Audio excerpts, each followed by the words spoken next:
How to join Telegram private channel without link. You may follow up this method in order to do so. So open up your Telegram first. And then once you open up a Telegram, the first thing you can do is head over to one of the channels or group and tap on the name at the top.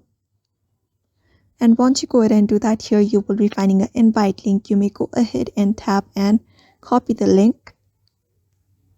And once the link is copied, you may close the Telegram application and head over to a browser. After that, in the search, you may go ahead and paste the link in the browser. Cross out the name of the group that you copied the link from. After that, what you can do is you can simply type in the name of the group, the private group that you're trying to join, and hit go. And once you do that, here what happens is you will be taken to another page. Now from here, you can just go ahead and tap on send message and continue to Telegram and open up the Telegram if you want. So that is it. That is how you basically do it. I hope this video was helpful. Give it a thumbs up and subscribe for more tips and tutorials. We will see you on the next one.